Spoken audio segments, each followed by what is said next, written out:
Racing isn't easy, but experiencing it is. iRacing puts you in the driver's seat with the industry's leading sim racing game. Drive on laser scan replicas of the greatest racing circuits from around the world. Go head-to-head against other drivers chosen by skill-based matchmaking to ensure competitive racing at every level. Compete across all your favorite series. In officially licensed cars, engineered to deliver the most accurate driving experience possible.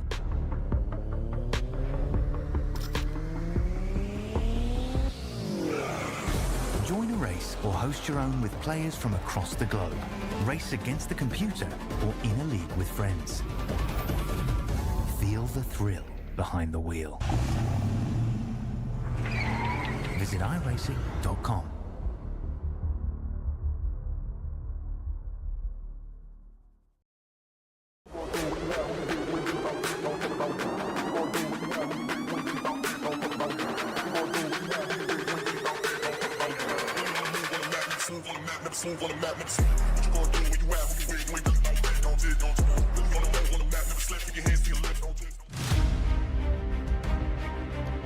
A very good evening, ladies and gentlemen, and welcome along to the Racer Nexus Broadcast Network for live coverage of the first round out of 12 for the Freedom Motorsport Alliance Prototype Challenge Series.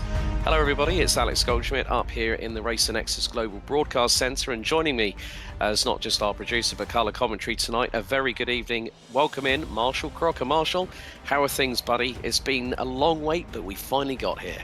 It's been a very long wait. I love this organization, I love these cars, I love this series, and from a driver on Monday nights with these very same guys, it's great to be back up here in the broadcast booth for my first time in a couple of years, and excited to do it, to call this great series, a couple fun cars, and I always love a good multi-manufacturer championship. Can't wait to do it alongside you, Alex.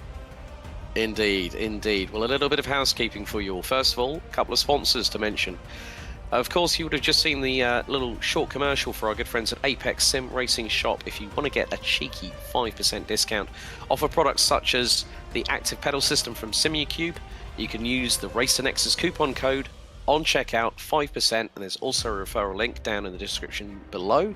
We've also got our good friends at trackcams22.com, track cams for connoisseurs. This is race week 1 out of 12. Today, we are at the World Centre of Racing, the Daytona International Speedway. We will be running on the full road course version.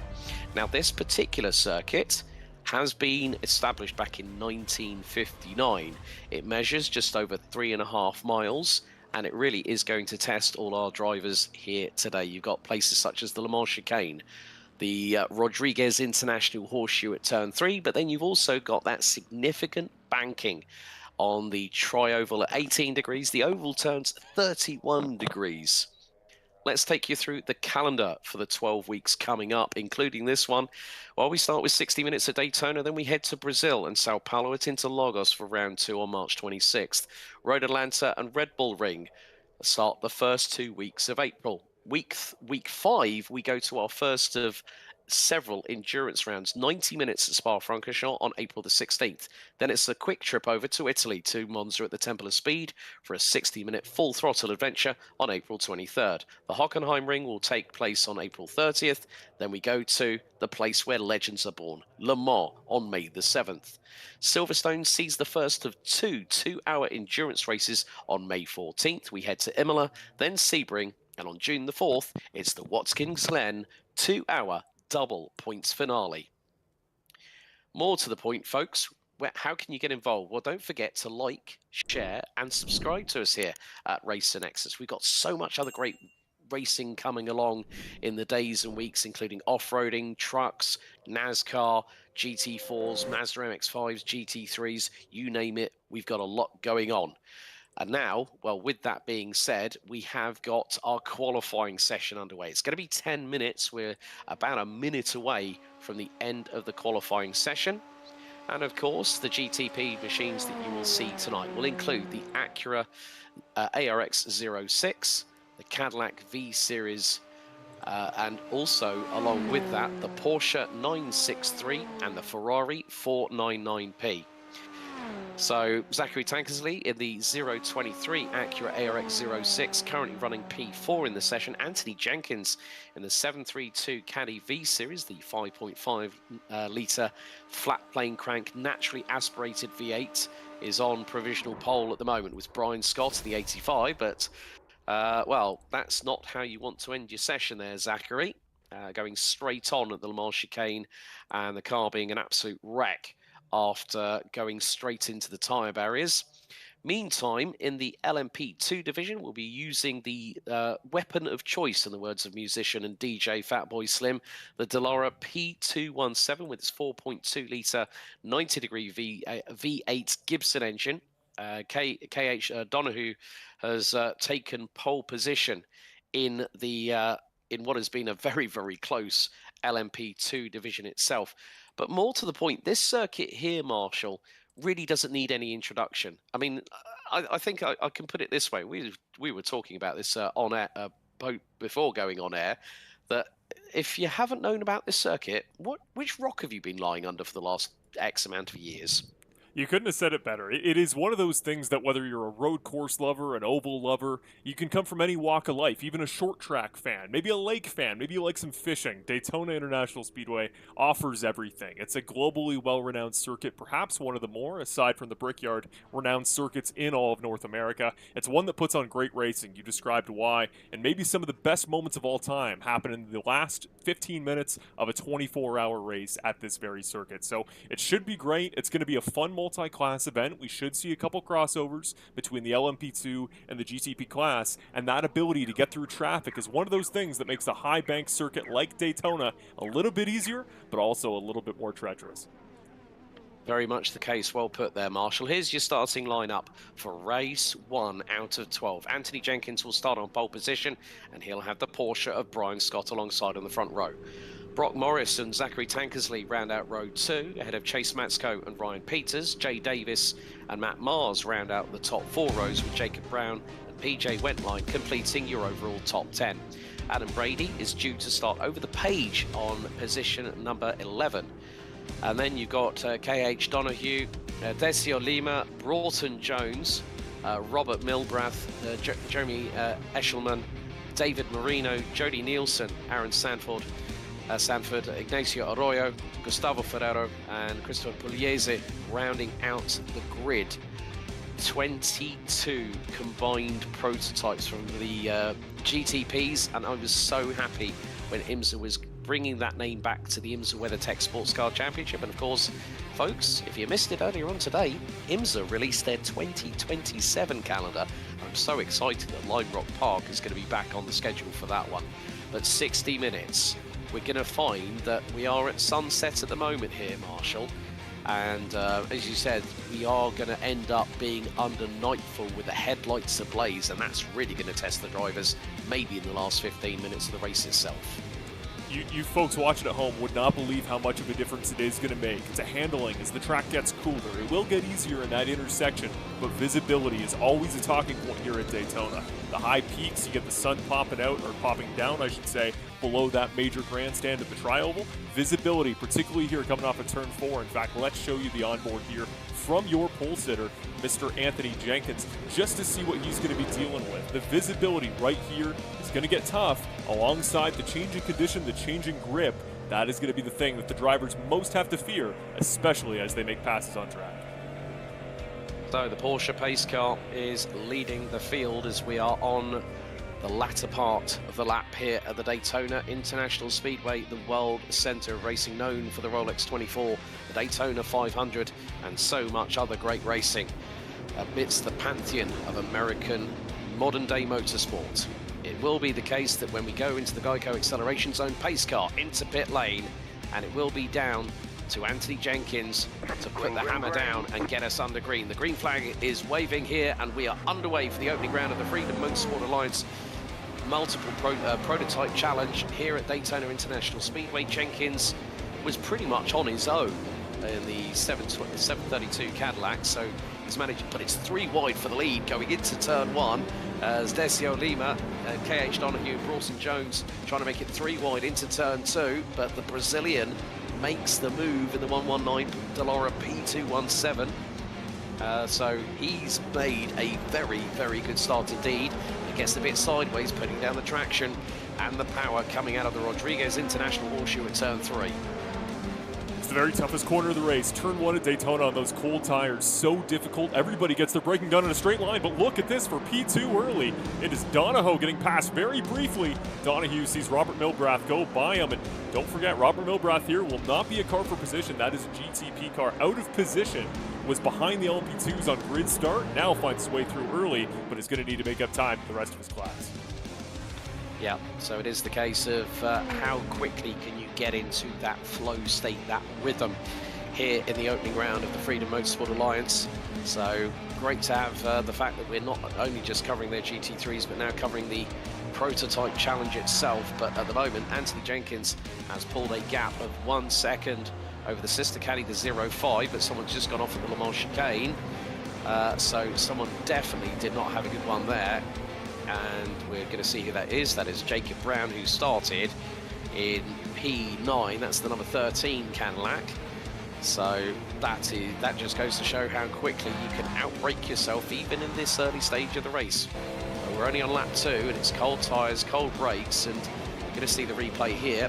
Oh, just the back end swaps with the front as he was just hitting the brakes, and I think maybe just hit the brakes a little bit too late, a bit too hard there, Marshall. Yeah, surprising amount of rear lock there. I'm kind of wondering what he had his in-car adjustments set to prior to the race, but that was an unbelievable amount of rear snap there. Didn't even look like he was too late or too urgent on the brakes. That's a heartbreaker, but it's what you got to expect to your early laps at a track that is such a low downforce setup. Yeah, in the meantime, a little bit further back in the LMP2 division, Aaron Sanford in the 958, who started 17th, and it's going to be side-by-side between Ignacio Arroyo and also Jody Nielsen. That is the battle for P9 in the class. And we've got some very, very colourful liveries, as we always find here on the iRacing service. Of course, there's been a few developments since the Week 13 update for Season 2 2026, as described on the recent iRacing YouTube channel, courtesy of one of the main men behind iRacing, Greg Hill. Ryan Scott, however, is still trying to see if he can get that 4.7 litre V8 twin-turbo Porsche 963 up to battle with Morris and Jenkins. Tankersley's not that far behind in the leading Acura. There's only 2 Acuras on the grid, and Chase Matsko is the only driver on the field that has opted to go for the Ferrari 499P. We don't have any of the BMW M V8 hybrids, which has the P66-3 4-litre twin-turbo engine. Now, the reason why I mention that particular engine code is that was the engine that was developed for BMW's return to the German Touring Car Championship, aka the DTM, back in 2012, where they then came back and got the three-peat. Drivers' Championship with ex-BMW Works driver Bruno Spengler, Team Schnitzer as the team's champion, and BMW Motorsport under the stewardship of Jens Marquardt back in the day, who was part of the Toyota Formula 1 outfit, as Sanford trying to dive up the inside of Milbrath there at the Rodriguez International Horseshoe for P6. Can't quite get the job done, but it just goes to show that an engine that was developed over a decade and a half ago can be put into a modern-day GTP and still work well. It can indeed. It was the first one to come to iRacing. A lot of people have a special place in their heart for it, but we won't see that engine in place in any cars tonight. Instead, we got this battle between the Porsche and the Acura. Again, as you described, one of our few non-Cadillac or Porsches in the field tonight in the Acura. First attempt of the night for Zach Tankersley to make a pass through the bus stop. No luck. Brian Scott is later on the brakes. Yeah, looks like Tankersley is rocking an old Meyer Shanks racing livery. I still remember when Tom Blomqvist, fellow Brit, obviously the son of rally legend Stig Blomqvist, was one of the drivers behind one of these cars, which actually got disqualified from qualifying due to a technical infringement. I think it was after the Rolex 24. There was a big hoo-ha about it post-race, and it hit the motorsport media globally. But Tankersley, who had that moment in the Le Mans chicane during his last attempt in qualifying, where he nearly got all 4 wheels off the wagon, literally and figuratively all at the same time. He is putting Scott under a bit of pressure here. Meantime, Broughton Jones is trying to go to the outside through the tri-oval here on Aaron Sanford, and you've got Milbrath towards the ins, you've got Yeah, Brawler Jones to the outside at turn 1, round the outside on Aaron Sanford, as that was someone going off. Robert Milbrath has just picked up a slow down penalty for track limits infringements. But still, Sanford managing to keep a hold of P6 at the moment. He's up 2 spots at the minute from P8 on the grid. So good to see that there's a good standard of racing here at the Freedom Motorsport Alliance for this opening round out of 12 weeks. Great first 5 minutes of the season. Anthony Jenkins continues to lead in GTP, and it's KH Donahue still leading the LMP2 class. Biggest mover here in the early stages is Gustavo Ferraro, who we've talked about a little bit throughout the course of the night, up 6 positions net if you include a GTP that's fallen back, but 5 positions within class. Now, but a full second back of Matt Mars, who is a GTP Acura, just a little bit up ahead. Next car for position, 3 seconds away, so that battle from 5th coming up to 4th is going to take a couple seconds here for Ferraro, but a great start moving through the field. Yeah, that probably might help him a little bit if he's able to catch up to his teammate Decio Lima, who's currently running in P2 in the LMP2 division. Anthony Jenkins still holding on, but Brock Morris is closing in. Brian Scott in the 85 Porsche 963 Hybrid has just set the fastest lap of the race with a 1:34.613. He's just gone 4 tenths quicker than the 2 leaders. So great work there by the number 85 Porsche. Of course, great to see that car still competing in the IMSA WeatherTech Sports Car Championship. And more to the point, of course, it is IMSA week at Sebring this week. And glad to see that we've got it on the calendar a little bit later on in this Prototype Challenge. So don't forget to like, share and subscribe, folks, and make sure you tune in for every single week, especially when we come... Oh dear, now there's been... Matt Mars has gone exit stage right, and that's in turn 1. So the second of the Acuras. We can see on board here from the replay through into turn 1. Oh, he scuffed the wall, and that is not allowed him to turn left, and he's gone, oh, well, locked up the fronts. That's a way of missing your braking point completely, because nightfall is hit here at Daytona for round 1. It has again, just to remind you all watching at home, an 8-time multiplier on the speed. We're going to move into the night hours very quickly. It's like you're getting 8 hours worth of an endurance race in only 1 hour. More bang for your buck. But again, it's going to play a role. Your braking points are going to change. But if anything, these drivers should be getting more grip into turn 1 rather than less. We're going to test it right now in turn 1. Here comes the battle. Brock Morris, great slipstream up the back. Cadillac versus Cadillac into turn 1. Using the side draft, a great opportunity. Round the outside he goes, and Brock Morris takes the lead, but he runs a bit deep into turn 1 and has to go slightly off track, which means that Anthony Jenkins regains that lead. And what was about a tenth of a second as they cross the line at the tri-oval, that has gone to 1.3 seconds and has put Brock Morris into the path of Brian Scott, with Zachary Tankersley not that far behind. So the top 4 in the GTP division covered by 3.6 seconds. PJ Wentline and the number 3 caddy has just served a slowdown penalty for track limits infringements. Meantime, you've got Jody Nielsen trying to go around the outside of Ignacio Arroyo. Now this is going to be very, very brave. Can he get the side draft here at turn 1? Through the tri-oval they go.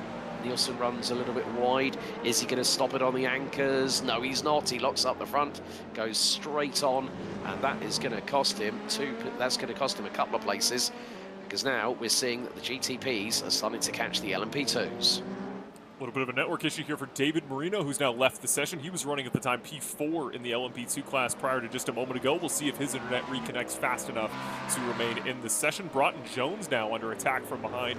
It's Milbrath behind, and it's Sanford not too far ahead. This LMP2 class, get your popcorn ready. These early stages, these cars very equal on pace and a little bit more accident prone here in the early stages than the very static top 5 in the GTPs.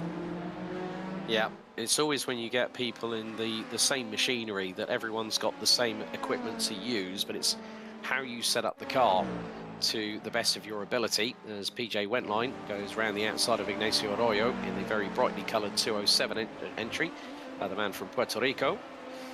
But Aaron Sanford, again, has got Broughton Jones right behind him as they're going to head into the Le Mans chicane, formerly known as the bus stop, but obviously there's been changes courtesy of IMSA's association with the Automobile Club de l'Ouest, who run the 24 Hours of Le Mans every single year under their chief, their CEO, Pierre Fillon.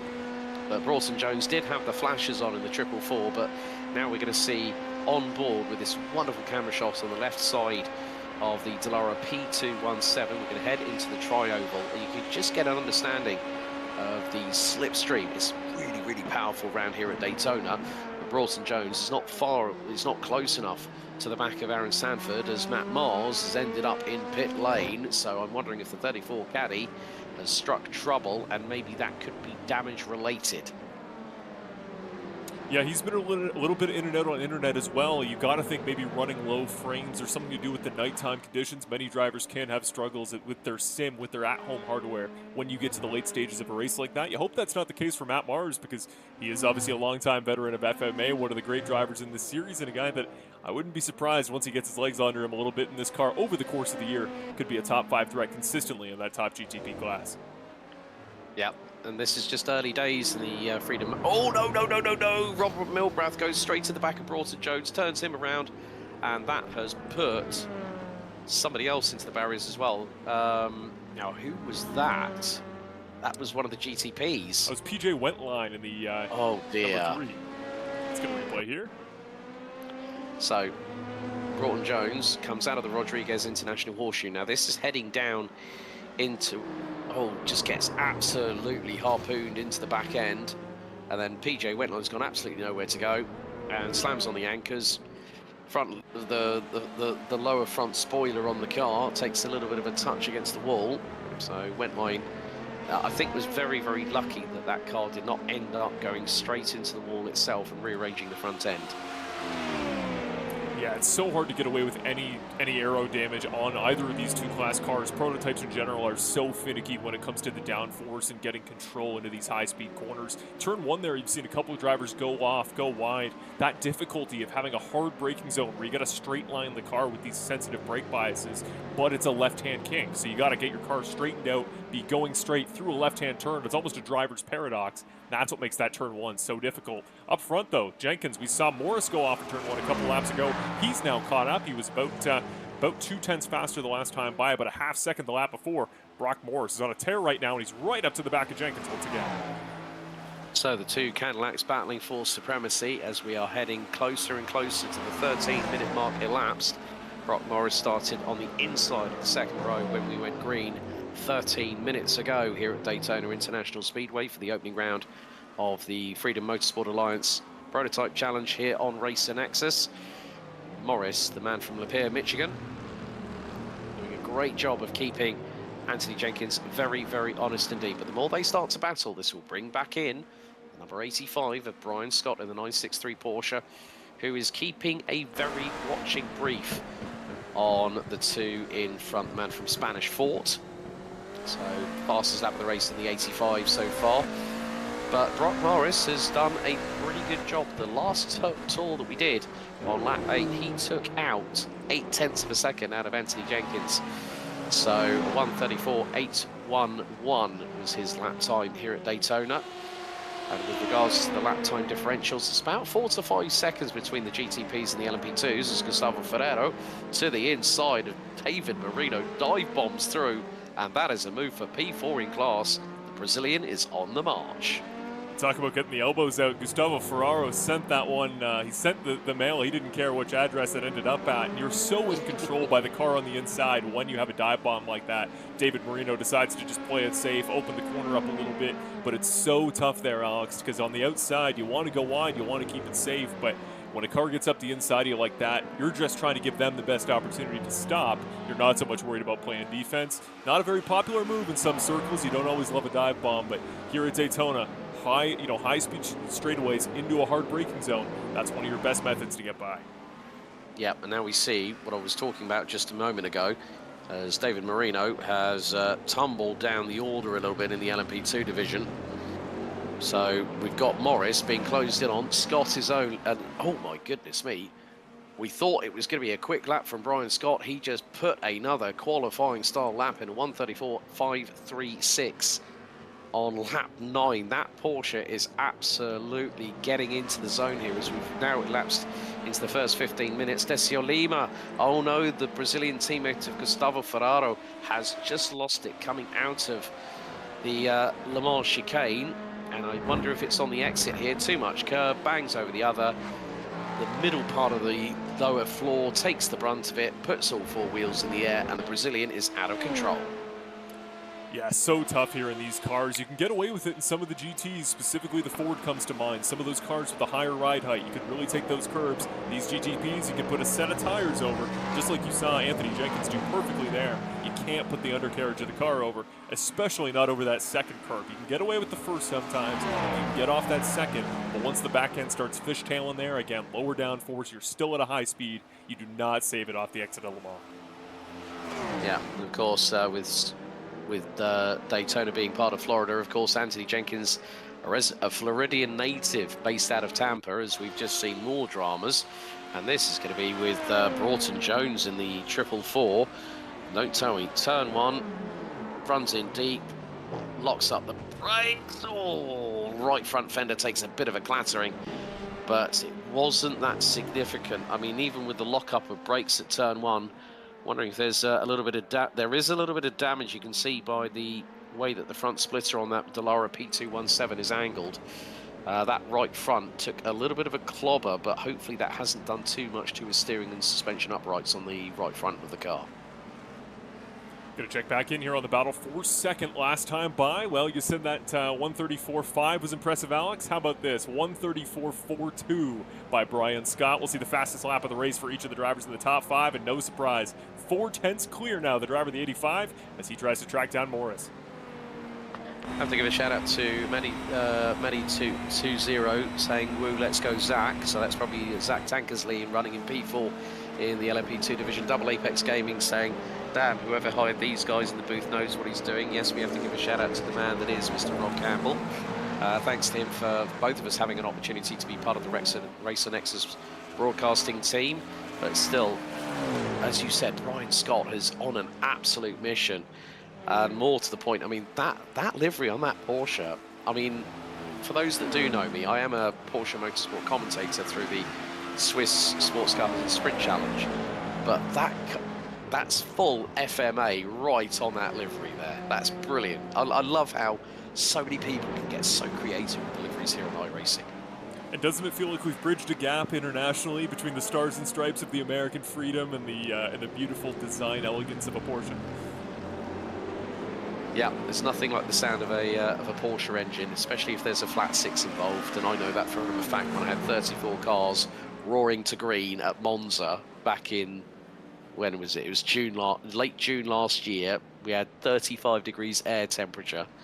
So it was pretty hot. At the moment, with regards to the track temperature and air temperature here at Daytona, 73.4 degrees Fahrenheit, air temp 77 degrees track temp at the moment, but that will start to lower the more that we actually go through the 8 times time zone multiplier, and with that it converts to 23.36 degrees centigrade air and 25 degrees centigrade exactly on the track temperature. But still, this was always going to be the litmus test for the prototype challenge, you know, starting things off, as a lot of series do when it comes to the GTPs and the LMP2s, that you want to get everyone to get a track that they enjoy. And Daytona, for a lot of people, is one that never ages. It always has that kind of, as the French would say, a little bit of je ne sais quoi,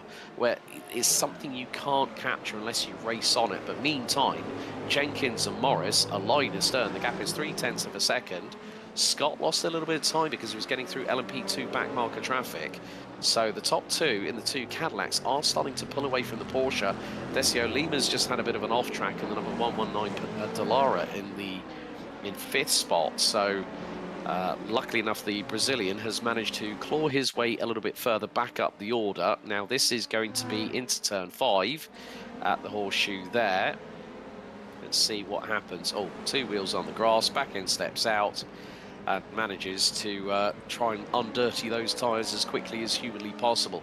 It's not easy, but we are 1/3 of the way through the race. We've still got another 40 minutes to go, and the Tampa, Florida native Anthony Jenkins is doing a fantastic job at the sharp end of the field. He is keeping Brock Morris at bay, but Brian Scott is still closing. But now we see the overspeed coming into play with the number 05 caddy, chasing down the 732 as they go down the backstretch into the Le Mans chicane. As we ride on board with Brock Morris, can he get the overspeed that he needs to maybe try for an inside move rather than an outside haymaker through into turn 1? 6th gear, we're probably running at the best part of over 180 plus miles an hour when it comes to the speed trap, as Morris is going to dive into pit lane. So he's the first one to blink to take a more than what I would say is an obligatory pit stop, because we're seeing speeds. Brian Scott through the trap was clocked at 205.7 miles an hour, folks.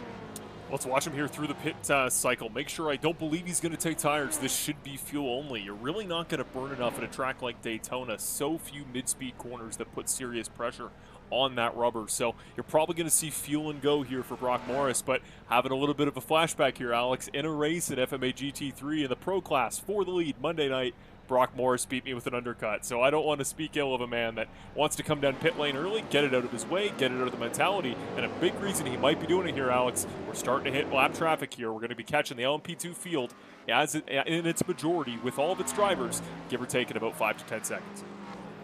Yeah, with that in mind, it means that Brock Morris is rejoining 7th position, started on the inside of row number 2. And then Brock Morris, the man from Lapeer, Michigan, is now starting to make his way through out of the Rodriguez International Horseshoe at turn number 3.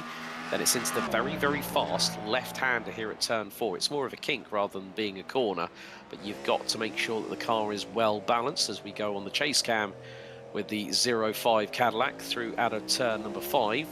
It's going to be turns 6 and 7 coming up very shortly, which then brings us on to the 31-degree oval bank turns here at Daytona, and you can just see this is where everyone's able to pick up a lot of speed. But there's a lot of activity in the LMP2s. We've got 5 cars in. Marino, Lima, Sanford, Ferraro and Nielsen are all in, and I would imagine, as you rightly said, it is going to be the case. Yeah, Broughton Jones has just come into pit road as well.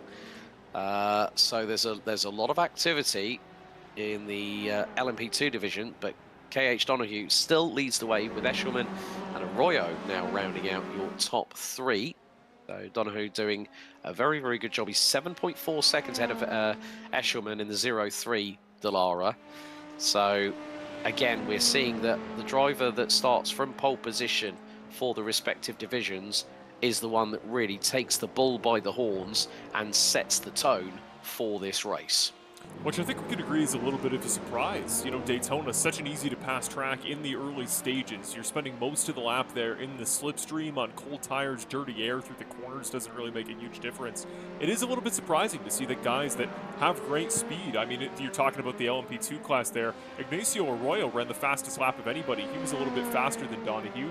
This last lap they just set, they ran about dead even. So Donahue's pace not considerably higher than the rest of his class, but it really is a case, once you break that about a 1.5 second mark, the world's your oyster. The more gap you can build, the more of a buffer you give yourself later to make a mistake, whether it be on track or on pit road, as we see Donahue taking his first trip for service. Yeah, so we are coming up to 24 minutes out of the 60 completed here for the opening round out of 12 for the Freedom Motorsport Alliance Prototype Challenge, which will be broadcasting Thursday nights here on Race to Nexus. Robert Milbrath in the number 45 has just gone for a bit of a spin. Is it the Le Mans chicane? Yes, it is again. And it's not just Decio Lima that's had the drama, it's Robert Milbrath that suffered the same fate. And the back end swapped with the front rather urgently, but he's managed to get the car pointing back in the right direction and continues his race onward, and thereby dives into pit lane for service. Well, here's a question for you. As we go through our first pit cycle, we see drivers trying to get it loaded up for the pit entry cone. You see now Christopher Pugliese is now entering for his first time in the race. What is it you're going to want to see here tonight, Alex, at the start of a championship that for you, more than just speed, is going to tell you a driver has what it takes to be a championship threat in points for the entire season?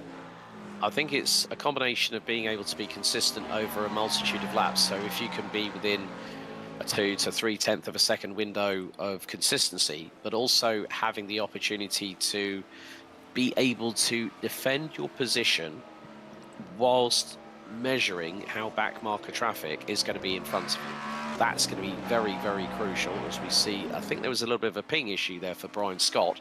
He was there and then he wasn't, and he's back again. I think it's more about that in these early, I think the early third of the championship.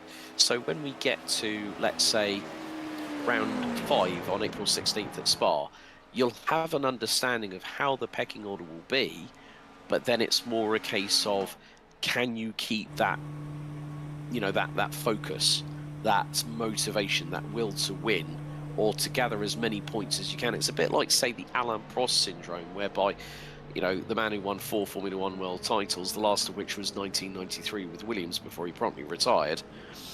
And then he was always very, very calculated. So in a 12-week series, you've got to know, right, where are my weak points? What do I need to work on? Who's my biggest rival? Where am I standing in the points? So there's so much that these drivers will have to think of week in, week out until June 4th. And it'll only be when we get to, I think, maybe Silverstone for the first 2-hour Enduros that we'll really get an understanding of who will be the real challengers for the respective titles in the classes for GTP and LMP2. It's very well put, and I think it's very important that practice times and even qualifying times really don't make a difference in any form of endurance racing. As we see here, Decio Lima under attack on the outside from the AO Racing paint scheme. I forget what Rexy's sister car is, but it's the prototype.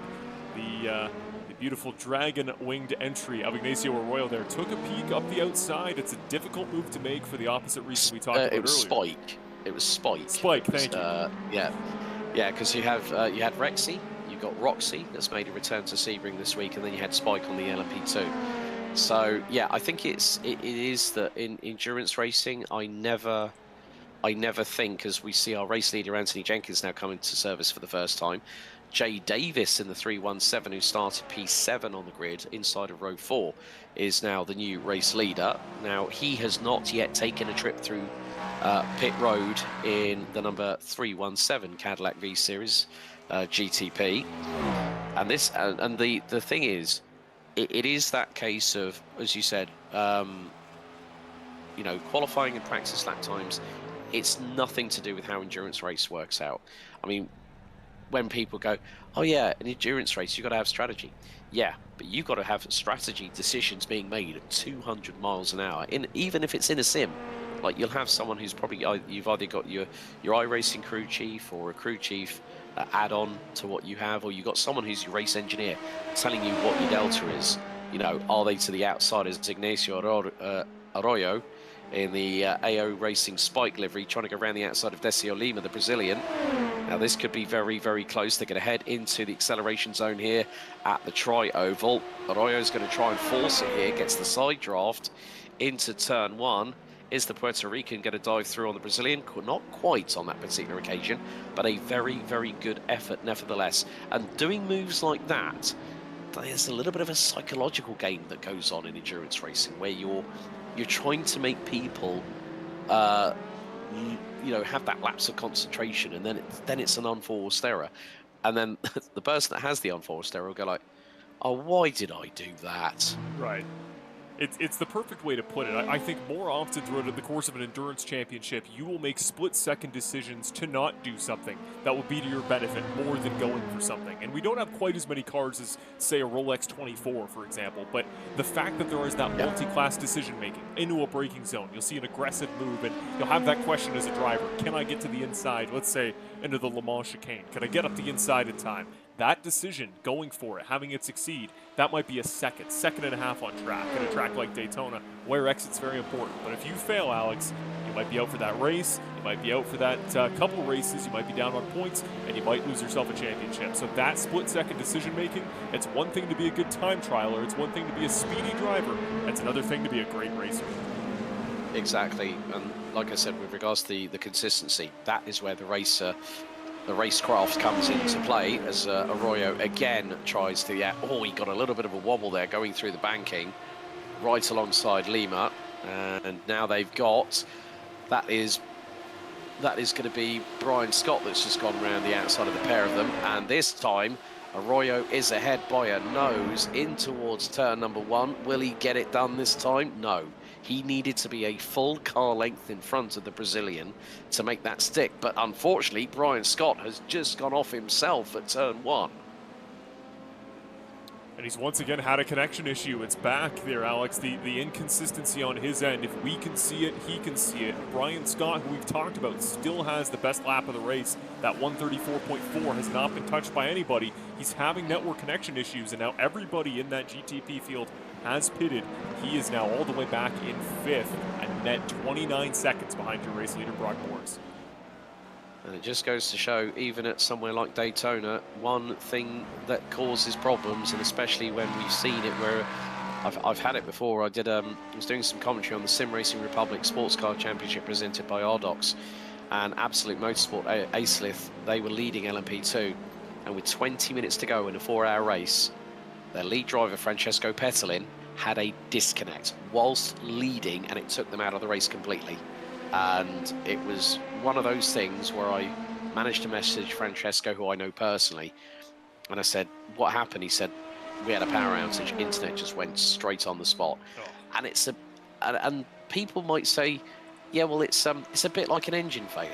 Well, not quite, because sim racing has its own subtle nuances. A disconnect is just basically that your internet router's gone up the swine, and there's nothing you can do about it. But now, Arroyo, here we go again. This is ding, seconds out, round 3. Arroyo is half a car length in front. Can he get the run on the Brazilian? No, Lima goes late on the brakes into turn 1. Arroyo he's got to use a different magician's trick here, I think, on the Brazilian to try and get through. Not try at turn 1, maybe try somewhere where Lima might not expect it. And I have seen it before, where some drivers have been a bit brazen and they've used the sense. There's a terminology that I love to use where you can tell when a driver's getting desperate because they want to score points, and they'll throw everything, including the kitchen sink, at the driver in front of them to get past. But then there'll be the driver that will have that sense of urgency, saying that, right, I know I've got to make the move, but I've got to pick the right time. And now, after 3 attempts, Arroyo's got to rethink his strategy game here. Well, let's walk through this. Let's actually get an opportunity here to see what he can do, because I suggest, as a bit of a remedy here, if it's not working in that entry into turn 1, we should try something different here out of the Le Mans chicane. His problem here, Alex, into turn 1 is that he keeps being on the outside. It's hard to get that leverage. You have to brake further. You have to be later on the brakes to make up that longer distance around the corner. I want to see him here get a good run through Le Mans, and maybe with the proper run, instead of jumping to the outside with your momentum, sneak it under the inside. See if you can maybe give him a scare. Or, if nothing else, try to cross him over here once he gets that run through the trioval. Yeah, he was right on his rear diffuser at that point coming out of the Le Mans chicane. But the problem is that if I was Arroyo right now, I would stick behind Lima, because then you got that real strong slipstream. The side draft here, as we're going to see it again, this is the 4th attempt by the Puerto Rican. Across the line they go, and Arroyo, well, this time, again, Lima able to outdo him every single time because he's got the racing line. And the thing is that Arroyo, if I was him, I'd probably maybe stay behind Lima for a little bit longer down coming into the trioval. Just stick behind him. Don't try and go to the outside, because the minute you move out of that dirty air, your slipstream basically becomes null and void. It's exactly right. It's one of those things that, at this point, the number 119 car of Decio Lima is so practiced in that particular defensive line. He's run the exact same spot every lap because Arroyo is giving him the same look. He's going to be practiced on that braking maneuver. So, yeah, stick behind him for a lap. Maybe see if, he hasn't made a mistake as of yet, but if Lima goes late on the brakes and he gets a little bit too far into turn 1, take advantage. Go for that opportunity. But Zach Tankersley, P4 in GTP, goes around on the re-entry back onto the oval. Oh dear, that is going to smart for Zach there, I'm afraid. It just goes to show. We're going to have a look at the replay here. Into the Le Mans chicane again. Let's see, it's on the exit. Bang, there we go. Back end in the air, spins the car around, and he's just a passenger there, I'm afraid. Even the best will succumb to the Le Mans chicane. Back on track here for P4, but this battle will now be for P5 with another gentleman who's experienced going off track today. Brian Scott, the 85 car, can he go around the outside? teach Arroyo a thing or two about how to get by Lima. There's what we're talking about. Tankersley goes deep. You got to think on the cooler, a little bit more scuffed tires after that previous spin. Scott takes advantage and going a little bit late, a little bit too far on the brakes, trying to hold him off defensively, led to a mistake from Tankersley. That might be what we see in that comparative battle here in the LMP2s, and we have. There it is, Lima, right as I say it, late into turn 1, goes too far deep on the brakes, and there he is, the 207 of Ignacio Arroyo, up to P5 in class. Yeah, so it was just a case of Arroyo was just trying to do that, maybe to try and psych out Decio Lima for that inside line, and it finally worked after 5 attempts. David Marino rounding out your top 3 in the LMP2 division, and he's got the hard-charging Brazilian in the form of the 777, Gustavo Ferreiro, the teammate of Decio Lima. Now, bearing in mind, Gustavo did not have a great qualifying. He started down on the 10th spot in the LMP2 division when we started 36 minutes ago. So he's been the hardest charger overall tonight in terms of positions gained, and he's used his experience to make that 7 positions gained now. So started 19th overall, now up into P12 overall, but P4 in the LMP2 division as he makes his way through the Le Mans chicane. Look how nice and clean that was, folks. It was a little bit of curb here, a little bit of a nibble on the exit, not getting too greedy, and just making sure that you're ticking every checkbox, you're crossing every T, dotting every I, and making sure that there is no stone left unturned. Check back here, the battle for P9 in, pardon me, P8 in class here for the LMP2s. It's Aaron Sanford, a guy that we've talked about quite a bit, and Broughton Jones, a guy that we've talked about quite a bit. Unfortunately, the main reason for what's being a fair number of incidents, they had a little bit of trouble on the brakes today. You got to think they're 2 guys that are going to get it worked out, and their top-end pace, as we see Aaron Sanford, a 140.38 last time by. That's faster by half a second than class leader KH Donahue. And also, in the meantime, when we look at the lead in the GTP division, well, Brock Morris, who started from 3rd on the grid now, currently leads the way, and he's 3.7 seconds up the road from Anthony Jenkins. Last time around, Brock Morris was 0.23 of a second quicker. His last lap time was a 35.05. Jenkins, 35.28. Chase Matsko in the Sol Ferrari 499P, which has the kind of Alfa Romeo Sauber Formula 1 vibes back in the day when you had the likes of Antonio Giovinazzi, who's now a factory Ferrari Le Mans prototype driver, and Valtteri Bottas when they were running with Alfa Romeo Sauber back in the day. It's kind of wrong, but it feels kind of nostalgic, so to speak. I mean, you got to argue, what year was that? You know better than me, Alex. That 2021, I think, Alfa Romeo Sauber livery, that one that he's paying tribute to there on the GTP, might be one of the most beautiful in F1 history. It's perfectly, there's something vintage about it, something beyond its years. It's always good to see throwback cars that, you know, NASCAR's throwback weekend would usually be this weekend, and often some of the best schemes in general of all time come from an effort to pay tribute to a vintage livery. As we see KH Donahue, the leader formerly in the LMP2, he'll come down for, you got to think, his last service of the day, alongside him the 777 of Gustavo Ferraro. Yeah, well, Alfa Romeo Sauber were an entity until 2023, before it became the Kick Sauber F1 team, and now, of course, it's now known as the Audi Revolut, a Formula 1 team, headed up by team principal Jonathan Wheatley, with ex-Ferrari team boss Mattia Bonotto in charge, and they've been doing really, really well with Nico Hülkenberg and Gabriele Bortoletto behind the wheel of the new Audi R26. Robert Milbrath has just gone for, that's a Code Brown clean-up on aisle 3, and get the mop behind him on that one, I'm afraid, in the 45. That was a big old loss of speed, and, well, he's trying to rotate the car around again, and I think that was the Le Mans chicane. That has bitten a few drivers here tonight, Marshall. Yeah, the only thing more successful than the 2 winners, whoever comes away with our 2 classes in tonight's race, we should interview Le Mans Chicane 3rd, because it is arguably the most successful entity in today's race. It's meant to be difficult, it's meant to create passing opportunities, it's created runs that have led to fun moments in turn 1, and you're absolutely right, it's probably bitten 7 or 8 drivers in both classes, top of the field and bottom at this point. So, coming up to the final third of the race for the opening round of the Freedom Motorsport Alliance Prototype Challenge here at Daytona International Speedway. And then next week, in just 7 days' time, we head to the famed Autodromo José Carlos Pache in the suburbs of Sao Paulo, Brazil, for round 2, and that's going to be a real test for the drivers. But it's a classic circuit. It is a favourite for many a driver on the iRacing service. There's the man from Greensburg, Pennsylvania, Jeremy Eshelman in the 03, now your new race leader in the LMP2 division, as David Marino now has hit pit road. And so Ignacio Arroyo, the man in the AO Racing Spike livery in the 207, the Puerto Rican, is up into P2 and is 20.5 seconds adrift. But this might be the last opportunity that some of these drivers here, Marshall, could look at an undercut 3000 IQ Strat. I love the terminology. I love the way you put that, Alex. Yeah, we're seeing very few on-track opportunities here for cars to make up close intervals. You see there, we are currently on the intervals on your screen. You see for the most part 2 seconds, 3 seconds.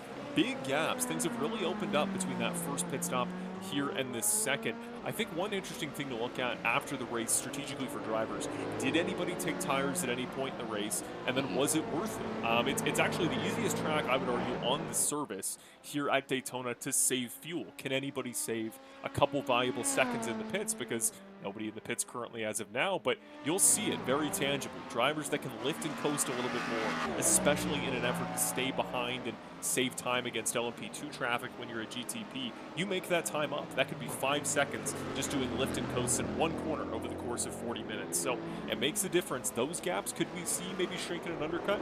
Sure, but for right now, the field where drivers are sitting, keep an eye on pit stops as they happen, where currently KH Donahue, the first driver in the LMP2s to have done both pit stops. Currently nobody competitive in GTP has done a second. Yeah, he was on his marks in his pit stall for 21.1 seconds, so it looks like he only took on board fuel.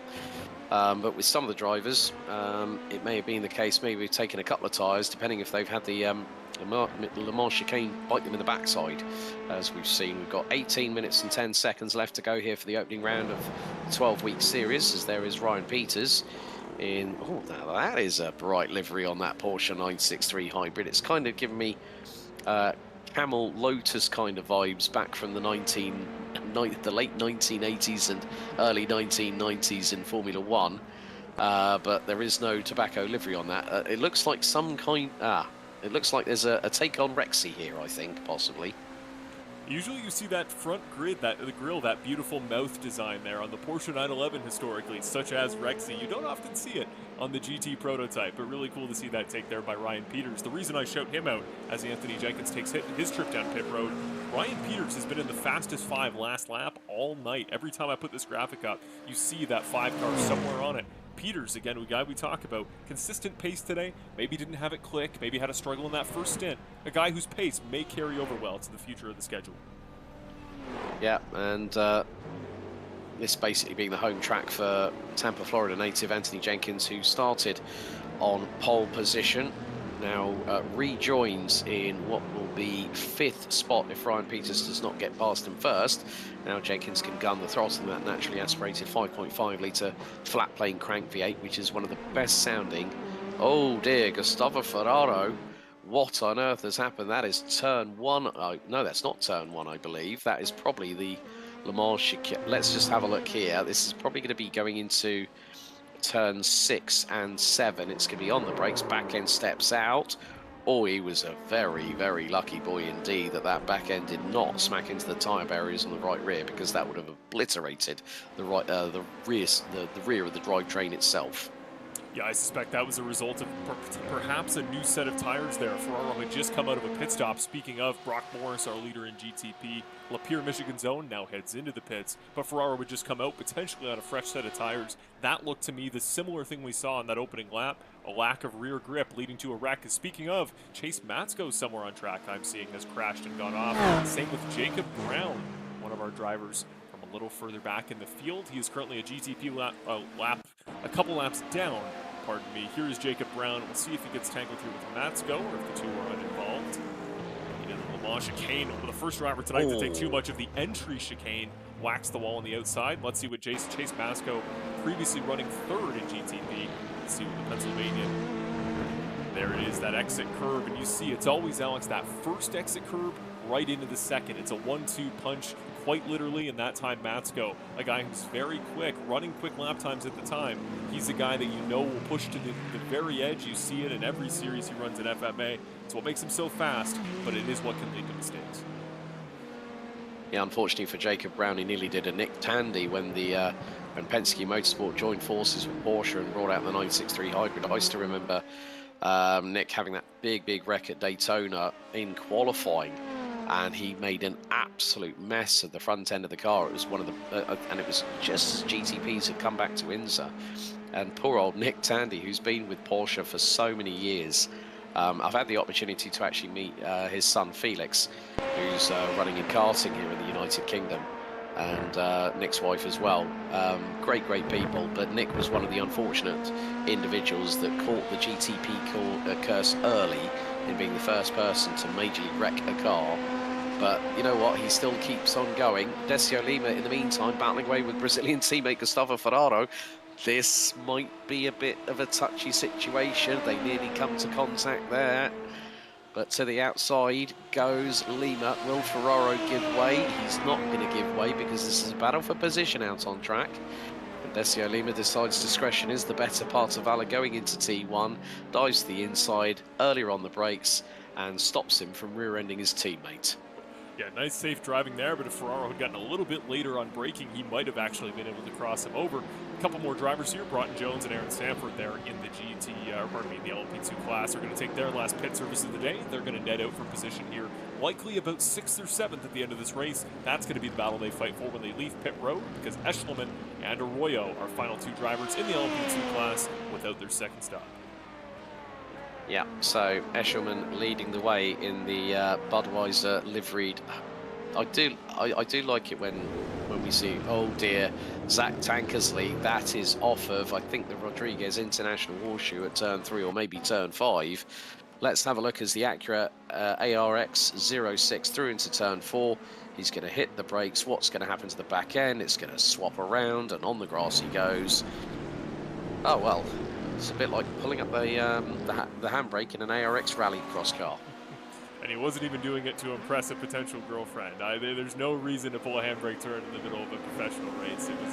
It was a tough one there. And these cars are going to have that trouble all season. You know, it's one of those things that these cars operate on such an edge of aerodynamic grip. Especially again at a track like this. These cars, you're running your wings as low downforce as you can go. You want speed on the straightaways, this fixed setup in general. Whenever you run a car at these tracks, you want those long ratios, and you want a car that's going to be quick around the oval. The antithesis of that, the flip side, the same as a track like Le Mans, is that through these high downforce necessary sections, you really lack that grip, and you never know when it's going to step out on you. As we see Lima, once again, he's going to get a second opportunity at his teammate Gustavo Ferraro. Yeah, as Chase Matsko now gets through on them, and Chase Matsko has been closing in on Brian Scott for the race lead. Last time around, you did say that the man from the Saxonburg PA native in the number 26 Ferrari 499P, when he's on fire, he is absolutely quick and rapid as anything, and he has got that gap down to just under 1.4 seconds. He took nearly a second out of Brian Scott on lap 29. We're on lap 30 of this race with 11 minutes and 45 still on the ticket to run until we hit the checkered flag for the opening round of the series. As we ride on board with the chase cam with the man from Saxonburg. Now that's, you can see just by the rear. So we've got Brian Scott. So it's Porsche leading Ferrari, leading Cadillac. Brock Morris has got to be hoping for an absolute miracle if something happens in front of him, as he's now going to catch the 2 Brazilians, the 2 teammates in front, who are still battling tooth and nail over 5th and 6th in the LMP2 division as they come through the Le Mans chicane. And the man from Lapeer, Michigan, seems like he's had a couple of dramas along the way. Meantime, Broughton Jones closing in on Jody Nielsen, man from Lewiston, Idaho, in the number 56. And Broughton Jones was trying to put the frighteners on Jody Nielsen and nearly backfired for the man in the number 444 car, and he's just got a slow down penalty. Aaron Sanford has got to serve one as well for both exceeding track limits at the Le Mans chicane, as Ignacio Arroyo does pit in the number 207. The man from Puerto Rico comes in for his last service. with 10.5 minutes to go. Or maybe that was that a drive? No, that wasn't a drive-through. That was his last stop. So he's ended up behind Ryan Peters, who's currently running P5 in the GTP division.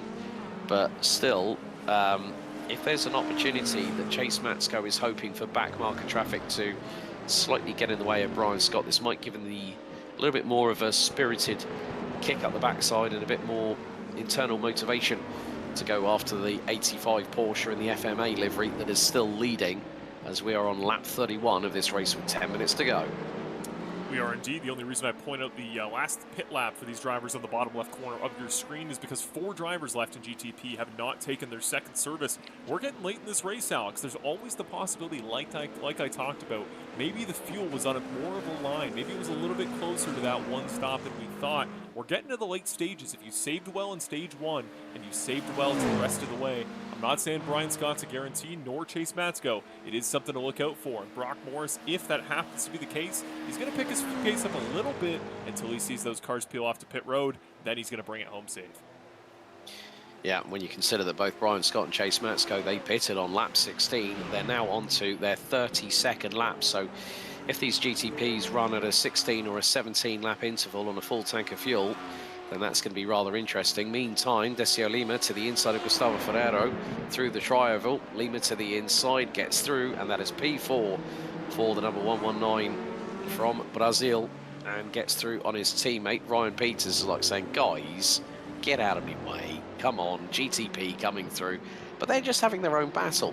The thing is, as we all know in the world of sports cars, Marshall, is the fact of, oh dear, Ignacio Arroyo has just dropped it big time at turn 1. So we're going to have a look at the replay. Turns it in. Let's see. Is it going to be over rotation? Yep, throttles put down too early. He manages to catch the slide. Well held by the Puerto Rican. That's a wreck that if it happened at the Rolex 24, there is no chance you don't have a car within enough room to make that, to just lock it down, keep it steady. But because we have a lighter field that he had room there, really nice decision making there from Arroyo to correct a mistake. And who is left in this field here, Alex, in either of the two classes that we've seen not make some sort of brief off-track error, even if it is just going deep into turn 1? Everybody's made a mistake. It's how drivers have recovered from those mistakes that looks like it's going to determine today's race. And speaking of, fastest guy all day, we've talked about Donahue has controlled the pace in the LMP2s, but Jeremy Ushelman, currently your leader here in LMP2, up from 5th to 1st. He's done both pit stops for the day. He is your leader in class on merit with 8 minutes to go. Yep, and the thing was, Donahue pitted in on lap 22 as Brian Scott and Chase Matsko do pit, which means that Brock Morris regains the lead. Now, the thing is, Anthony Jenkins on lap 26 pitted for just under 9.8 seconds. Scott and Matsko, they are going to have to rapidly refuel. It's only going to be a slither in comparison to what Brock Morris put on board on lap 27. Brian Scott and Chase Matsko, 10.75, 11.07 fueling time for both drivers. Ryan Peters comes in for his final service with 7 minutes on the ticket to go. But Anthony Jenkins, 9.73 seconds. Now, this is the man that started from pole position, whereas Brock Morris is only 1.6 up the road. But with 7 minutes to go, we are currently on lap 33 of the race here at Daytona for week 1 out of 12. And Brock Morris now has to do what he can. He did fuel for longer than Anthony Jenkins by 5.1 seconds on the last pit stop and pitted a lap later. So I think Brock Morris might potentially have the advantage on his side. And the reason why I say that is that he fueled for a little bit longer, but made sure that he did not just cover the fuel. You don't want to be coming across the line with fumes, as Ryan Peters has just dropped it at turn 3 at the Rodriguez International Horseshoe, coming out of pit lane. Cold tyres, cold brakes, into turn 3, and then, understeers off like the plague. Yeah, incredibly so. Ryan Peters, really his first real mistake of the night. We haven't seen him have too much adversity out there on the racetrack. Watching that gap though here, ladies and gentlemen, watch that interval at the top of your timing tower. It was 1.8 a lap ago, now 1.5 this lap. Last time by, it was a full, if my numbers don't deceive me, roughly 0.8 of a second, actually 0.7 of a second faster in favor of P2. Yeah, and Jay Davis, who has now come in for his second and final stop, he's left it really, really late. 5.5 minutes to go, but That just goes to show how some drivers will try the overcut, some drivers will try the undercut, and the overcut at this late stage will never work on a month of Sundays. But I think Brock Morris is the person that really does have the opportunity, but Jenkins, Scott, Matsko, they have all taken 11 seconds worth or less of fuel in the gas tank. But with Brock Morris, okay, he can afford to lose a little bit of time, but not too much. But if Jenkins is absolutely rapid, like you said, over 7 and a bit tenths of a second, he took out of Brock Morris last time. And in the last sectors, well, matched Morris on the opening sector, and he was 3/10 quicker in sector 2, 1/100th quicker in sector 3. So Jenkins now is closing that gap, and it's down to 8.5 tenths of a second. So the 732, who started on pole position for the opening round of the Freedom Motorsport Alliance Prototype Challenge here at the Daytona International Speedway, the World Centre of Racing, is now, he's like Hawkeye from the Avengers. He's got Brock Morris in his crosshairs, and he's ready to shoot the arrow his way. Talk about a guy with championship pedigree here in FMA, the reigning defending FMA GT3 champion there. Anthony Jenkins won that series not 2 weeks ago. He knows what it takes to not only have top-end pace, but he's a guy that is wicked consistent throughout the course of an entire championship. If that 732 is showing this much pace here, true pace early, even with the fuel discrepancy you talked about, Alex, he is going to be a threat here all season. And what better way to kick that season off with 4 minutes to go than the pass for the win on a guy like Brock Morris that I know firsthand is going to fight and claw tooth and nail. Yeah, Brian Scott, who at one point in the 85 Porsche 963 Hybrid was leading this race, is 27 plus seconds back. But we will next time around start our penultimate lap of this race. We've got 3.5 minutes to go. You see on the rear view camera of Brock Morris in the 05 Cadillac V Series, Jenkins is closing. That slipstream is coming into play as they're down the back stretch. And you can see the brake discs on the front of both respective Cadillacs glow bright red as they head through the Le Mans chicane. And next time around it will be very, very close. They've been running 35 4s for Morris, 34 7s for Jenkins through into the tri-oval. We are going to be onto our penultimate lap, lap 36, about to get underway with just over 2 minutes and 50 to go, and Jenkins is really, really close now into turn 1 for the penultimate time here for the opening round out of 12, and Anthony Jenkins now just has to wait for the opportunity to come to him. He knows that Brock Morris is a little bit heavy on fuel. Maybe that might be giving Brock Morris a little bit of a disadvantage. Chase Matsko, in the meantime, has had an off and has had a mechanical black flag. But keep your eyes on Jenkins. Into turn 4 we go. Here on the penultimate lap, Morris cuts across the front of him. Jenkins gives him enough room, and Jenkins knows that he has got Morris scouting. He's just got to wait for that opportunity to come. With 2.25 minutes to go, it's anyone's guess when Jenkins will pull the trigger. It's Cadillac v Cadillac here, and you see the back end dancing all over the shop for Brock Morris. He runs his race cars very loose. He does it in the Corvette on FMA GT3 on Mondays. In this series, the Cadillac, you can see the back end struggling for grip. He pushes that car. He's aggressive with his inputs. Will he be aggressive here on defense into the Le Mans chicane? To the outside goes Jenkins. They're going to be door panel to door panel into the final chicane as we're on the penultimate lap. Jenkins decides to slot back behind the 05 Caddy, but look at the run he's going to get now coming out onto the final bit of the 31-degree oval banking here at Daytona, and then it's going to be going through into the tri-oval.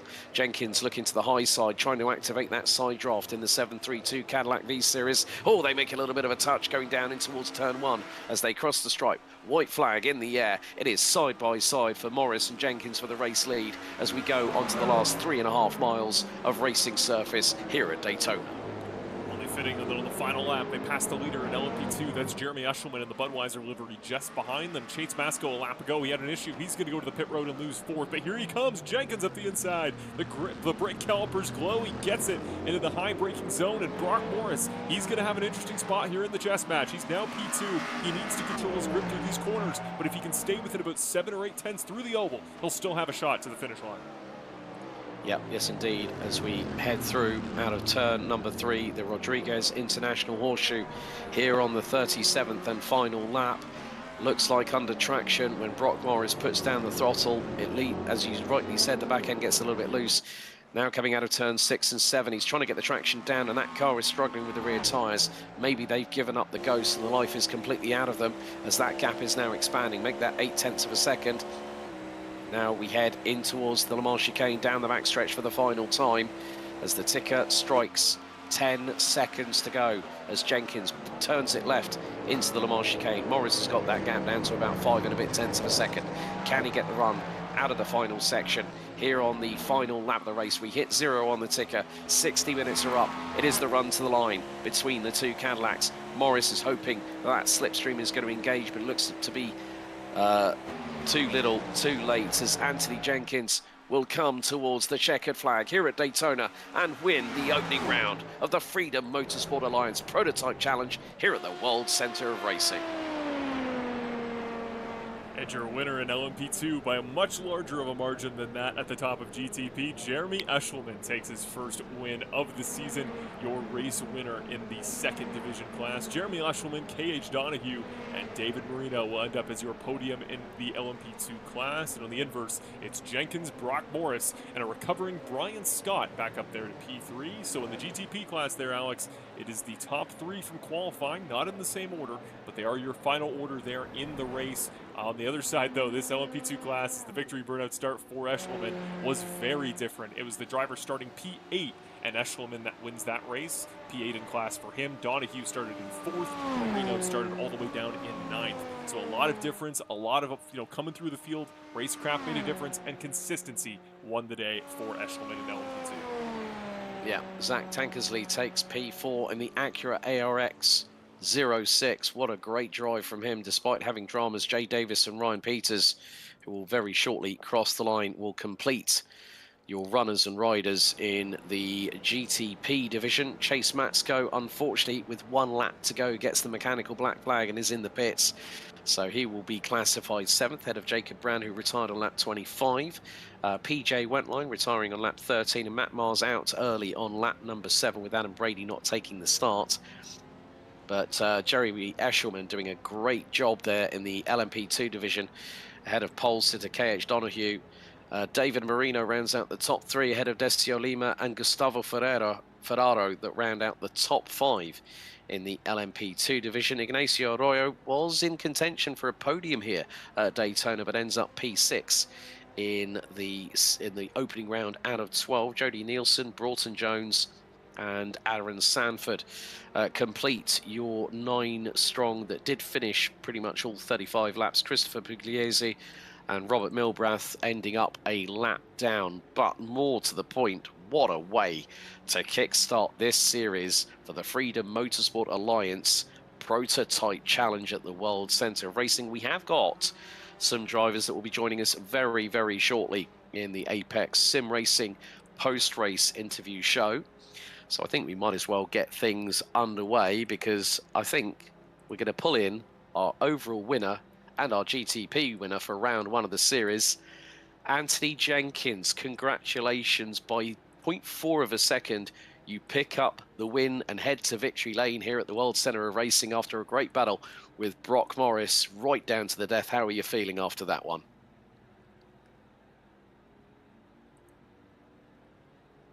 And Hey guys. well, Anthony, firstly, congratulations, the winner overall and in GTP of the opening round of the Freedom Motorsport Alliance Prototype Challenge here at the World Centre of Racing. You must be on cloud 9 after a great last couple of laps battle with Brock Morris taking the win by 0.4 of a second. Yeah, that was a lot of fun. Brock is a beast. I think I got him on the strategy today. He may have been a little bit quicker, but excellent race, and I will definitely take it. Well, let's put it in perspective. You short fueled by about 5 seconds to make that work, but it was all about putting the pressure on Brock at the latter stages and trying to see when that opportunity came at it, and you took it with both hands. Yeah, absolutely. It's I took tires at the first stop, and I don't think Brock did. I saw him pull the undercut, so I knew that he was going to get out on track ahead of me. So I figured that he may not have taken tires, so I should and that maybe at the end I'd have pace for him, and that worked out. I mean, it's quite nice because obviously, you know, we've had you guys with us here at Racer Nexus with the GT3 series. It's nice to get into something different, isn't it, from time to time? Yeah, the the GTPs are my favorite cars on the service. I really only race GT3s when I'm doing league races now, so it's fun to be able to sit in my favorite car in the league.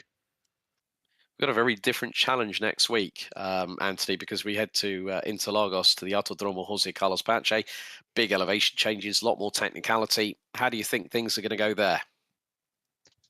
I will have to prepare because I know Brock's going to show up every week ready to go. Well, congratulations from us here at Racer Nexus for hitting victory lane here in the GTP division. Before we let you go, anyone you'd like to give a shout out to in particular? You guys in the booth, the admins in the league for putting it on, and my wife for putting up with this nonsense. Brilliant. Well, Anthony, congratulations on the win. We'll see you next week for week 2 at Interlagos. Congratulations. All right, thanks, fellas. Okay, so, well, there has to be a winner, but there also has to be a runner-up. And standing by with Marshall Crocker, we've got our runner-up in the GTP division. The 05 caddy of Brock Morris now joins us.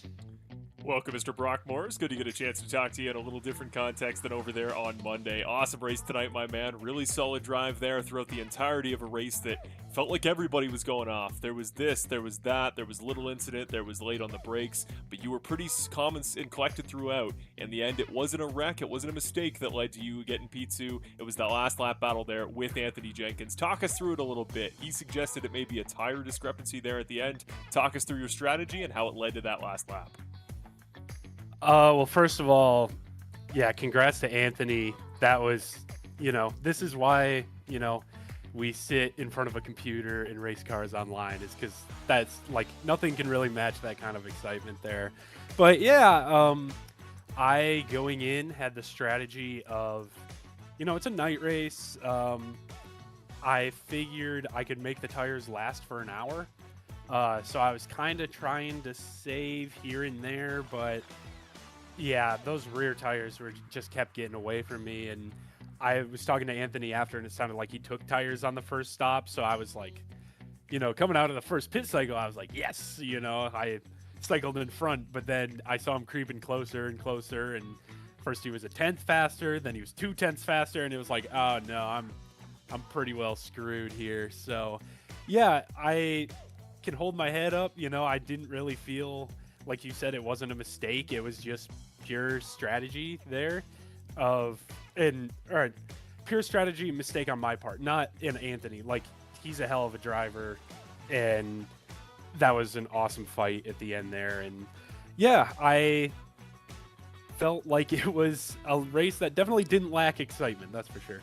No, we can certainly agree from up here in the booth. And well, one great thing about, having a day that wasn't quite perfect, there was a little bit more that you want in there, a little bit more you'll learn on the strategy. It's the start of a new season. It's a fresh slate. You can take learning experiences away from today. Transitioning over from all the running you've been doing in these other series, what was your big takeaway from today going forward that now you know your car a little bit better, maybe you know the series a little bit better? What did you learn you're going to take away to Interlagos next week? Yeah, the biggest thing I learned, I need to work on the braking a bit more in these cars. Like, there's a, very distinct feeling when you're in, like, some other series, like, as where it's like you trail it perfectly and you feel the car rotate perfect through the corner, and I didn't really feel that yet. But it's one of those things that just comes with time and familiarity with the car. And I also, Daytona is not particularly my favorite track, but next week we're going to Interlagos, which definitely is one of my favorites. So I think I'm going to learned a lot this week. Going to continue to learn a lot next week. Well, I look forward to seeing you on track on Monday and seeing you in the booth on potentially next Thursday. You got any shout-outs? Anybody want to give a shout-out to that might be watching the product or not tonight? Yes, sir. First of all, KH Donahue joined me tonight. Got him to crawl out of his cave and run some prototypes with us. Got a shout-out. My boys at college that are potentially watching right now. I think they are, so hey guys. Kettering University, Kettering Esports, Juicy Spider Studios, Highside Podcast, And thank you guys up in the booth, and thank you for FMA for putting this thing on. Awesome. Thank you so much, Brock. It's been a pleasure calling you for the first time here, the first of many. You're a great driver, and that battle you and Anthony put on at the end there. Let's see a little bit more of that this season, okay? Let's make that a recurring theme on Thursday nights. I hope so, because yeah, that was awesome. So thank you guys, and Marshall, I'll see you on Monday. We'll see you there at Adelaide. Have a great one, Brock. All right, thank you, you too. Right, so next up, well, we have got our third place runner in the division who at one point did lead the race, but also he took the fastest lap. It's the number 85 of Brian Scott in the leading Porsche that joins us here in the Racing Nexus Global Broadcast booth. Brian, good evening. That was a good one, man. That fast lap doesn't really matter when you goof coming out of the pits. Well, I mean, the thing is, we saw a lot of problems for a lot of people, especially I think through the Le Mans chicane. But at one point you were leading the race, but yeah, I mean, still, fastest lap does have a nice little ring to it, but it kind of feels a little bit insignificant when you finish P3. I mean, what was your decision on the strategy that you decided to call for this race here at Daytona for the season opener? Just try to survive. I haven't really been on in the last 6 weeks or so, so it was nice to get back into racing. Just felt really good. So felt good to get the fastest lap, because I know Brock and Anthony are really fast. We got some other really fast guys in here too. Yeah, we did see in the first 20 minutes of the race that we saw that Anthony and Brock were battling away tooth and nail for the win, and we saw that you were sort of creeping up on them in the early stages. How was the tyre degradation for the Porsche over the course of the 60 minutes, and did you take tyres at any one of the stops? They were starting to go towards the end, but I've done enough endurance races in these things that since the open setup, I just crank the ARBs up a little bit, give a little traction control, and you can really push through some worn tires. So that helps. But yeah, I was trying to save fuel until I got a little bit behind. Then I was like, you know what, I think I can catch back up, and I did. So yeah, everything was going good until that little spin coming out of the pits, which I don't even know what happened there. Well, that's the thing. I mean, as soon as you get into your pit stall, you put the fuel on board, and the tires lose their temperature really, really rapidly. And obviously, with the fact that we were running at night, those colder air temperatures don't help cold tires and cold brakes when you're trying to get things up to temperature rather quickly. But next week we go to week 2. Interlagos, a lot more elevation to deal with, a lot more technicality. Do you think that there might be a little bit of an advantage that the Porsche might have if you stick with it? Oh yeah, maybe that, and I just love Interlagos anyways, so that helps. I don't really have to do a whole lot of track learning for that, so you can just hop in and start doing laps on it. But well, nevertheless, third place, a good way to start off a 12-week series. Before we let you go, Brian, firstly, congratulations on being the final driver on the rostrum here tonight in the GTP division. Anyone you'd like to give a shout out to before we let you go tonight? Yeah, I'd just like to give a shout out to everybody in the league. It's miss running with everybody, so it's nice to get back racing and everything like that. It's felt good. I've missed it, so I'm looking forward to next week at Interlagos, and honestly, the rest of the schedule looks great too, so it's going to be a really fun season. Brilliant. Brian, thanks for your time, and we look forward to hopefully speaking to you at the end of the 60-minute encounter next week at Interlagos for round 2. Well done tonight. All right, man. Appreciate it. You guys do a great job, man. Look forward to watching it tomorrow. Y'all have a good night. Thanks a lot, Brian. Appreciate it. So a big thank you there from Brian Scott. And now we turn our attention to the LMP2 division, because there was one man that made his strategy work, and joining Marshall Crocker, we've got Jeremy Eshelman standing by. Over to you, Marshall. Jeremy, welcome to the broadcast.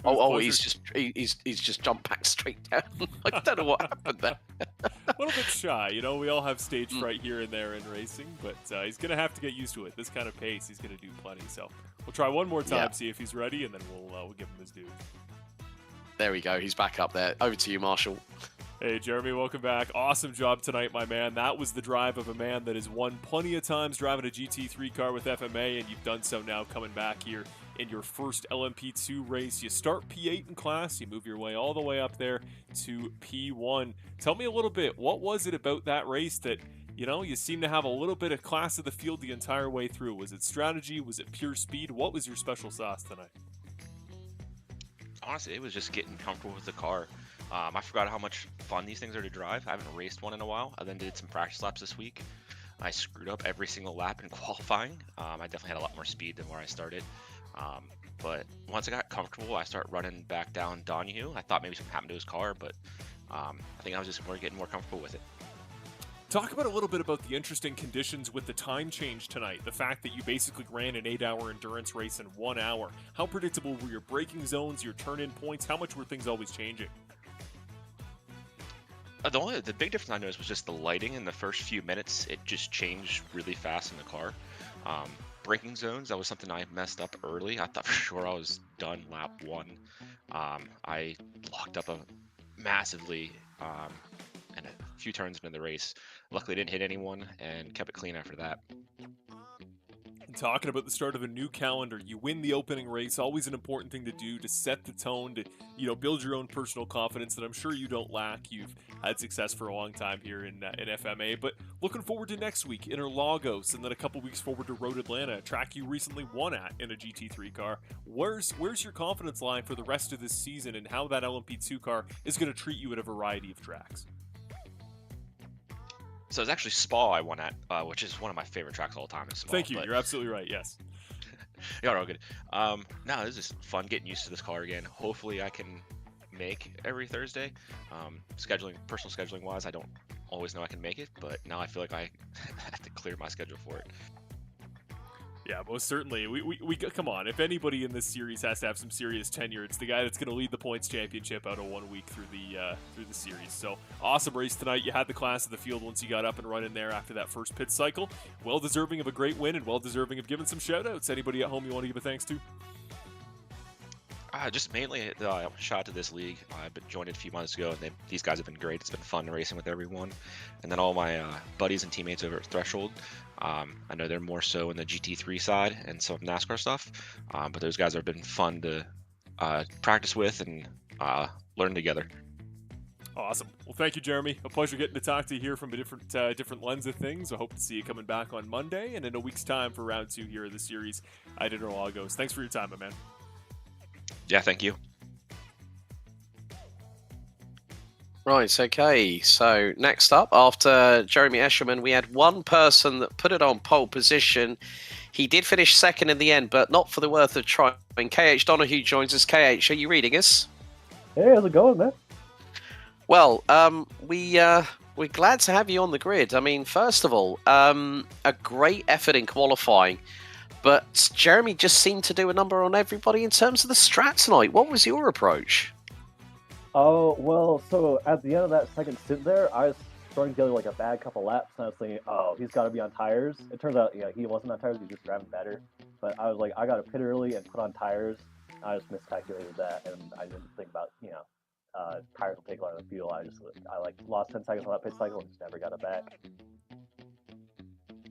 Yeah, it is just one of those things, but obviously it's still early days in this 12-week calendar. We got some great tracks into Lagos, Road Atlanta, Red Bull Ring over the next 3 weeks. Then we head to Spa for the first 90-minute enduro. Are you really looking forward to the challenges ahead in this class? Because it looks to be rather feisty.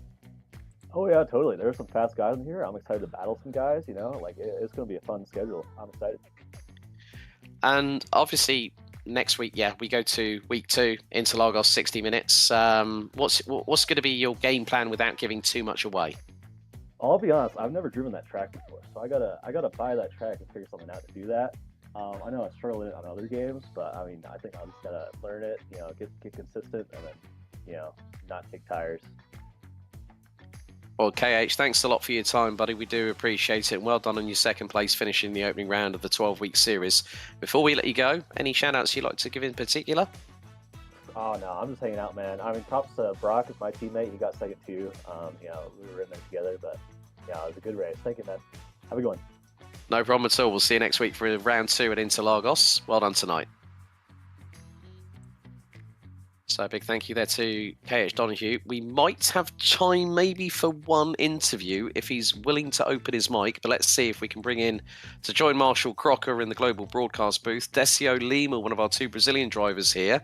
Hopefully, Marshall, I'll hand it over to you. Let's see if we can get a word with it. No, he's dropped straight back into, maybe he's a little bit shy, you never know, or maybe there might be a language barrier, you just never know. But you know what, folks? I think that is enough rambling from us 2 up here in the Racing Nexus Global broadcast booth. But what an opening round of the Freedom Motorsport Alliance Prototype Challenge Series here at Daytona, the World Centre of Racing, Marshall. 60 minutes, and now we go on to Interlagos next week.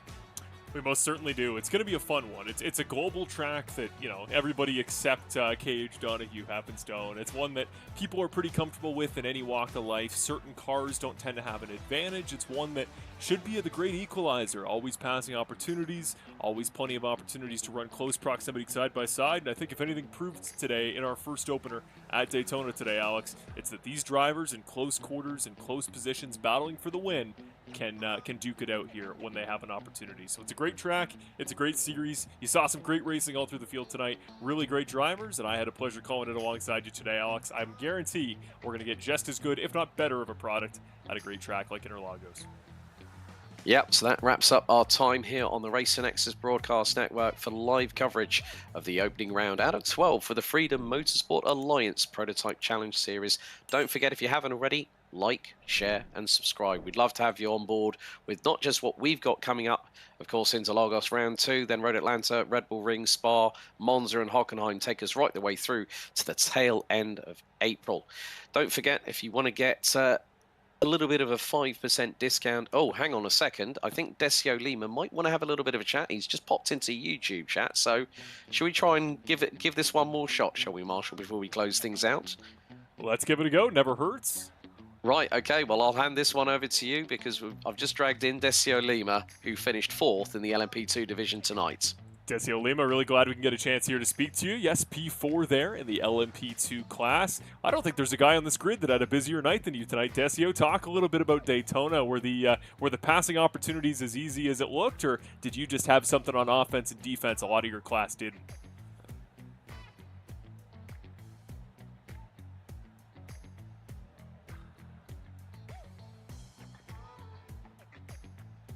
We'll check again just to make sure it's not on my end. Decio, check. You got a copy on me?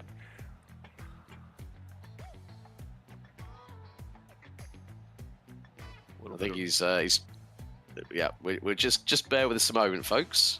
So he's probably just fiddling with some settings on his microphone at the moment. So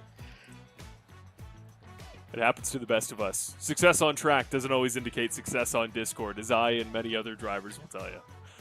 Mm-hmm. And on broadcasting side, from my perspective as well, I completely appreciate that. But you know what? I mean, Decio, we know that you've been in YouTube chat, buddy. Listen, let's have a chat with this man next time, because we are running out of time here on the on our official broadcast. So let's just I'll just drop him back down to the waiting interview. But what a race it's been. We head to his home track next week, folks, at Interlagos. Let's just see. Let's give it one more try. So, Decio Lima, can you hear us? Hello, can you hear me? Yes. Oh. Finally. Oh, technology, as the meme goes, eh? No, here's the thing. I wasn't ready for this, and for no reason, I don't know, just got the press to talk. But anyway. Well, listen, Marshall was just asking a question about the fact that you are not just yourself, but also your countryman and teammate, Gustavo Ferraro. You guys were having an absolute scrap here at Daytona for multiple laps as well. Yes. But first of all, good evening, guys. Thank you so much for your stream. I bet it's will be awesome to see later. You guys always do a great job, and yeah, for sure. Surprisingly, I started I did up a P2.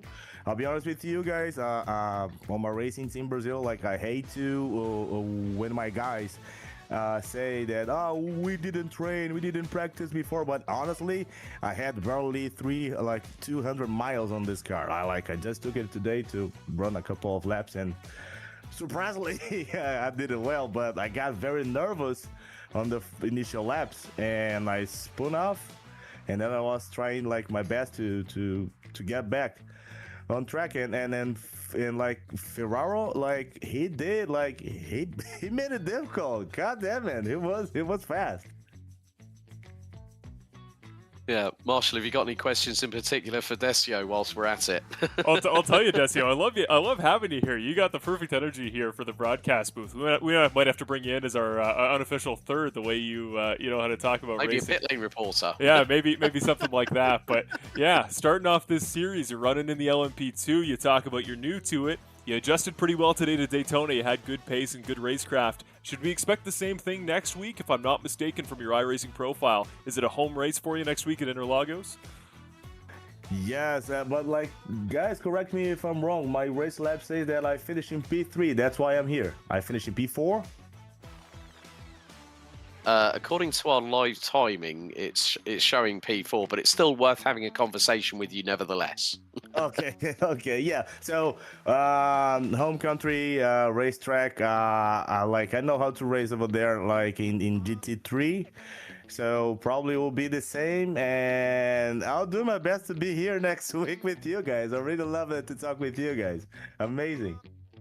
Brilliant. Well, obrigado, Decio. Thank you very much for your time. Before we let you go, anyone you'd like to give a shout out to in particular? Thank you so much for your kindness on the muito obrigado. Thank you so much for your kindness. And yes, my whole team in Brazil, Vortex Racing Esports Brazil team, and my family, my mom, my wife, my daughter, she's already asleep. My uncle, I bet he's watching the live stream too, and my whole family and all my teammates, and of course for you guys, FMA, for being organized this amazing event. Must be applauded. Like, you guys are amazing, and Race Nexus, as always, doing a great stream for us. Thank you so much, guys. Thank you very much, Decio. We'll see you next week at your home circuit at the Autodromo José Carlos Pache at Interlagos, and well done tonight, because it looks like on the replay you did finish third, my friend. Yeah. There's something to cheer about. Loving the energy. Decio, thank you very much, buddy. We'll see you next week at Interlagos. See you guys. Thank you so much. Bye-bye. How do you like that for a broadcast there, Alex? We're doing live race fact-checking mid-interview. He did beat him by, what do you say, half a splitter's width? I would probably say about as far as the front axle on the car. But nevertheless, well, what a finish. We're gonna get sidetracked here. I could watch this footage for the rest of the time, so we're gonna have to call it quits on this one. Looks like we might have a little bit of connectivity issues, at least on my end. We've lost Alex Goldschmidt. So let's wrap it up for the night, ladies and gentlemen. I think we've... Oh, you are back. There we go. We lost you for a sec there, Alex. Oh, okay. Well, that's it from us, folks. A big thank you to everyone tuning in. Don't forget, like, share, subscribe whilst you're at it. And if you want to go over and get yourself a cheeky 5% discount on products such as the active pedal system from SimuCube, products from SimMagic, and any other sim racing paraphernalia you can think of, head to the referral link in the description and use the coupon code RACERNEXUS, all lowercase, all as one word, for a 5% off of all purchases. A big thank you to our good friends at TrackCams22.com. Track cams for connoisseurs. Well, the dust has clearly settled here at Daytona. Anthony Jenkins and Jeremy Eshelman, your respective winners in the opening week out of 12 for the Freedom Motorsport Alliance Prototype Challenge Series.